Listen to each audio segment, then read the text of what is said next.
Deputy Speaker, and it's a great honour to speak after the member for Morty, Alex Grievance. It's fantastic, thank you.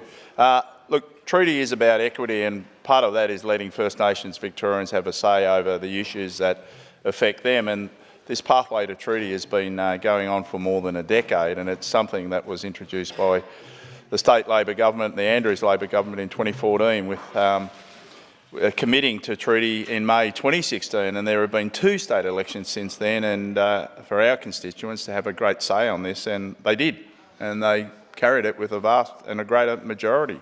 So most of the Victorian community have supported this movement towards treaty, and we're pleased to say they still support it.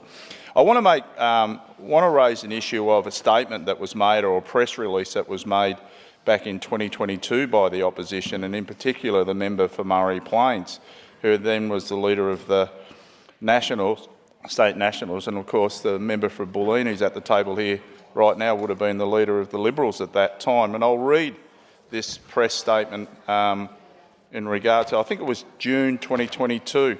The heading was Statement on Treaty Authority and Other Treaty Elements Bill.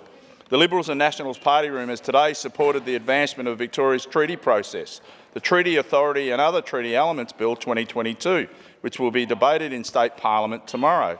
It facilitates the establishment of a treaty authority, a body that will support future treaty negotiations between Aboriginal Victorians and the State of Victoria.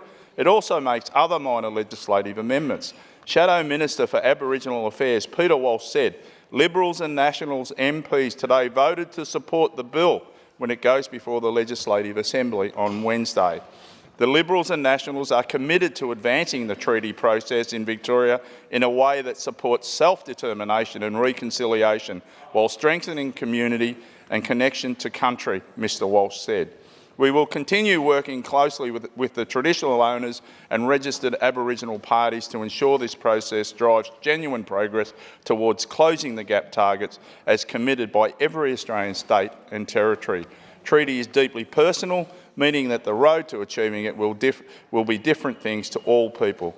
Moving forward, we must continue to ensure this process is delivered in a way that respects and strives to meet all the community's ideals and expectations while contributing positively to reducing disadvantage for Aboriginal Victorians. Well, how things have changed since 2022 from the opposition. So, Acting Speaker, I'm proud to stand as part of the Allan Labor government that is working to establish the first treaty in this great country of ours.